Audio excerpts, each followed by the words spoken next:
Yes, I'm delighted to be joined by Professor David J. Junkel, who is an expert in artificial intelligence, robotics, and particularly kind of moral questions around them.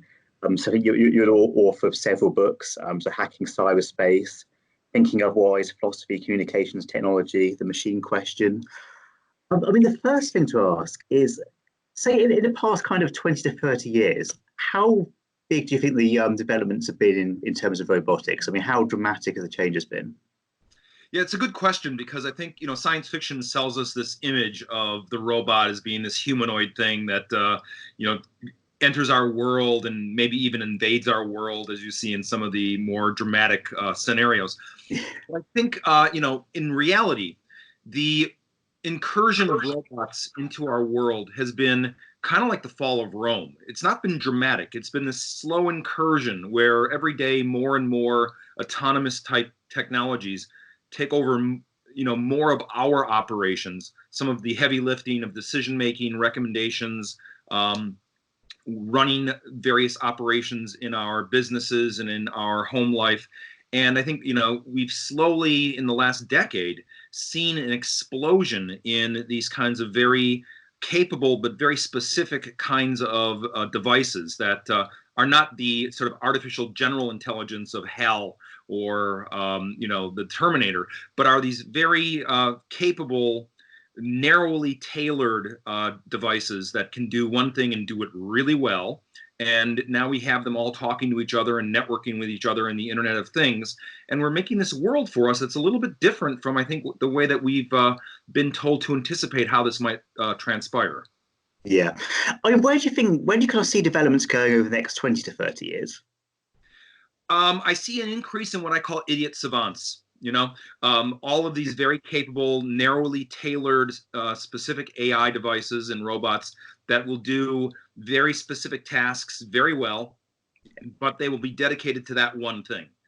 Where things get interesting, I think, in the next decade is we start to wire these devices together so that we have an army of idiot savants all working on our behalf to make our lives better, more enjoyable, less tedious. And that, I think, is going to be the real change. I think up until now, we've seen individual devices being put out there, but I don't think we've seen the scale of the interconnectivity of these connected devices like is being anticipated with the Internet of Things.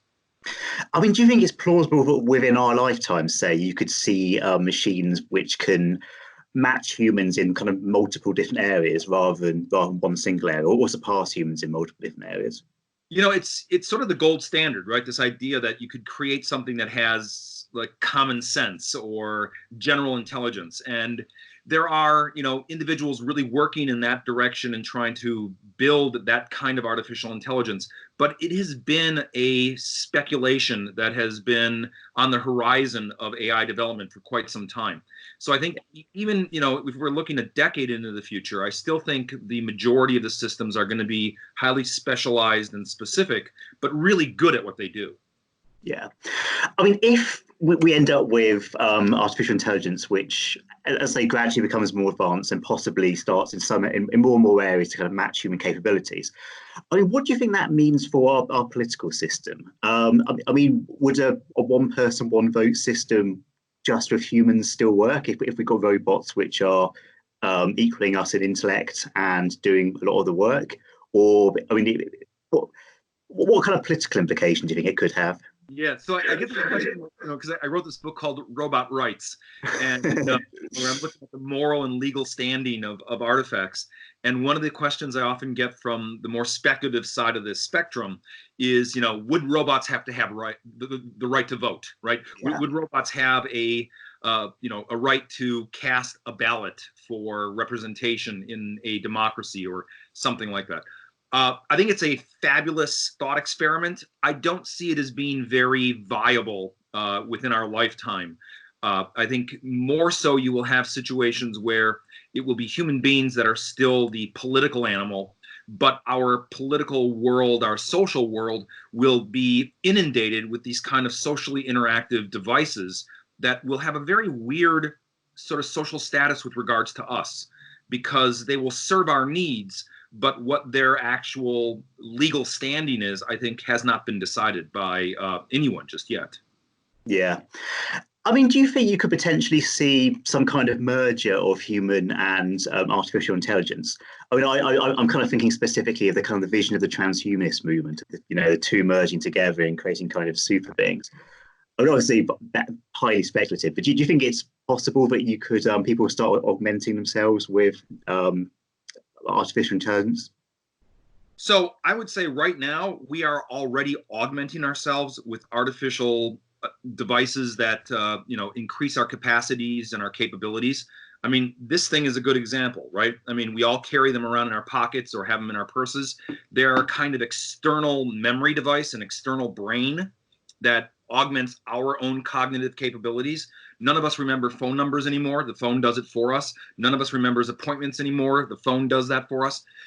So we're already augmenting ourselves. And I think the future is going to be not an us versus them, but an us and them. How it is that we work together and become sort of this collaborative hybrid being that is, part organic, part machinic, that is this cyborg, of sorts. I mean, if there's a big kind of increase in how much we kind of work with machines, merge with machines, presumably that would create quite a big increase in the disparity in kind of human intellect and ability. Um, I'm kind of thinking of the Francis Fukuyama argument. So I think he was asked sometime in the mid-90s what he thought the most dangerous ideology was, and he said transhumanism on the basis he doesn't think it's at all a one person, one vote liberal democracy. Because there's a kind of difference in intellect between beings will become so great that they wouldn't necessarily be prepared to share power. I mean, do you think that's something, or could we see a kind of a radical divergence in ability amongst humans? There is some concern about that especially with the way that the technology is distributed globally, that you would have the individuals who are currently on the upper tier of economic development would have access to the augmentation and the systems and the devices that would make their lives better, whereas people on the lower part of the spectrum would not. And obviously, globally speaking, that gets divided by north, south, east, west as you look across the globe. And there are ways in which, I can already see the AI technology being distributed in ways that concentrates the AI in North America, Europe, and China. And places like Africa and places like South America are kind of off the map. And that means that we are creating a world that will have disparities. We talked about the digital divide during the distribution and dissemination of the internet, and the way that people in various parts of the world were left out of the digital revolution. The same is going to happen with AI. I mean, there's going to be parts of the world that will be empowered and will have the power, and there'll be parts of the world that are not empowered and will be struggling to even get basic access to the devices and the services. Yeah. I mean, do you think this is quite a general question, but do you think the rise of AI will help or hinder authoritarian modes of government? So I'm thinking kind of the Chinese system and similar modes of government. It's, I think it's a really important question, because you can see how it would lend itself to sort of authoritarian control with things like facial recognition, being able to track citizens and see who's going where and who's doing what. And so it does very easily play into, I think, authoritarian scenarios with regards to how the technology is devised. But we shouldn't forget that the democracies in our world currently are doing the same. You look at something like Facebook, and Facebook is already a massive surveillance system, right? And it has been allowed to operate within the structure of, a incorporation under U.S. law, and then extended globally across the planet. So I don't know that any of these technologies are specifically enabling or disenabling one form of government or another. I think it's how a people decide to incorporate that technology into their political structures. And you're seeing right now, I think, a real struggle between how AI comes to be implemented in the European and American democracies versus the way that AI is implemented in China. Yeah. I mean, do you think there's an argument that kind of one of the key questions for the future of humanity is whether the key breakthroughs in robotics and artificial intelligence happen in liberal democratic states, so Western Europe, America, or in China? And where they happen will have a huge bearing on kind of the future of world politics.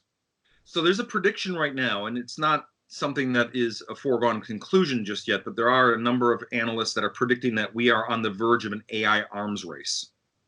That the same way that we had an arms race with atomic power and nuclear weapons, there is an arms race on the horizon in AI technology between Europe, America on the one hand, and China on the other hand. And depending on who you talk to, they are already placing bets on who's going to win based on the economies, the differences in political structures, etc. I think it's too early to tell, one, whether we have an arms race or not, and two, how that might play out. But there are various things in these different political systems that foster development of the technology in one way or another that is advantageous or disadvantageous, depending on how you look at it. Yeah, I mean, I think there's a quote. I haven't got the exact quote in front of me, but it's from Putin. He was basically saying that whoever masters, the AI revolution will rule the world. I mean, do you think that's broadly correct?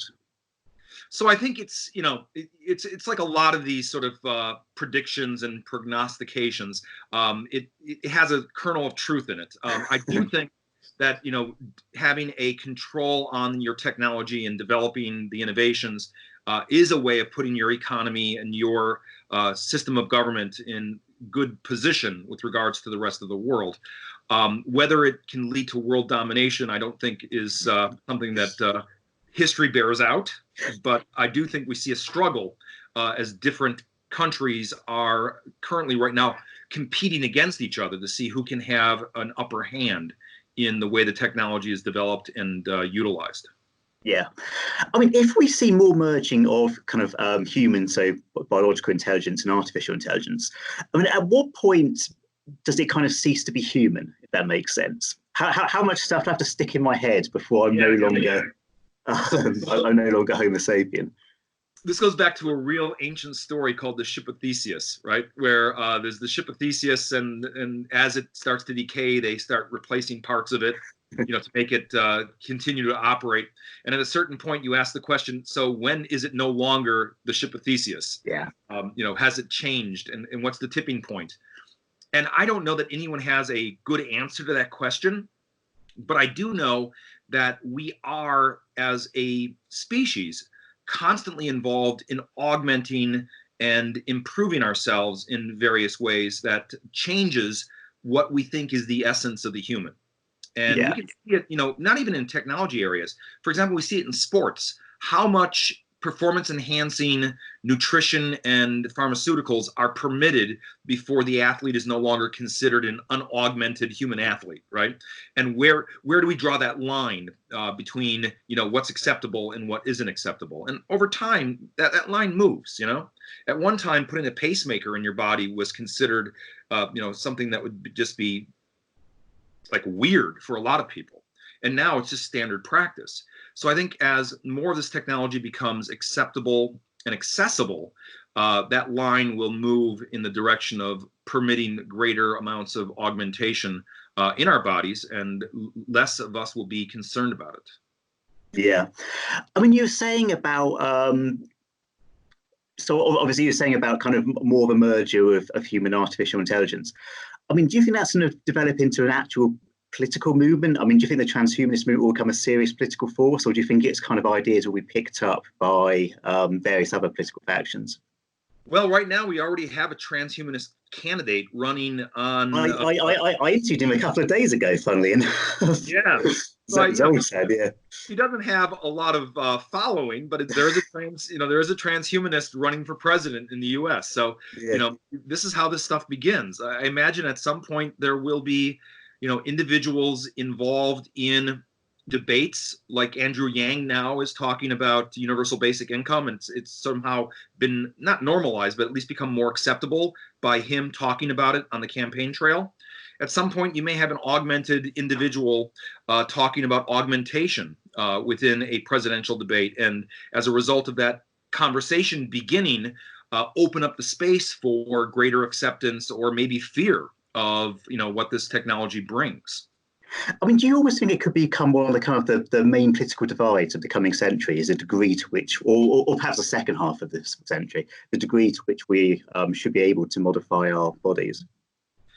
I think there will be a lot of contentious debate around that subject, especially because it will parse the world into the haves and the have-nots, right?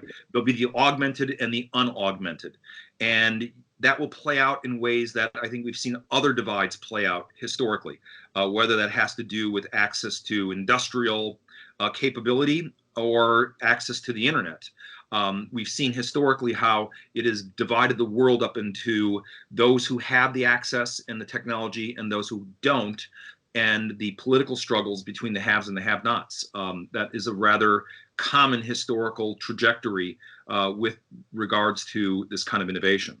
Yeah. I mean, considering how potentially powerful I presume this AI is, do you think regulation should be done on a global basis? I mean, obviously at the moment it's kind of done by nation states, and which effectively means that, well, eventually everything's going to happen because of the competition between nations. Do you think there should be more regulation on a higher level? So I think we are at the beginning stages of any regulation. I mean, up until now, regulation has been pretty lax. Yeah. The idea being that the technology was still too new and we didn't understand enough of it to make and codify laws that would be appropriate for this particular innovation.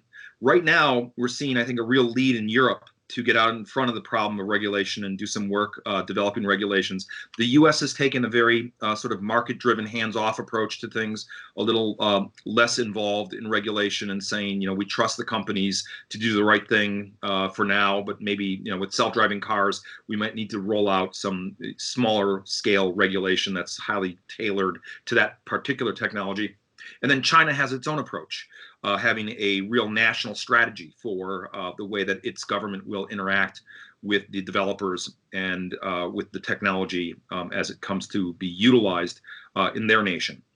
At some point, there will be most likely attempts to build international agreements across jurisdictions, the same way we do right now with copyright.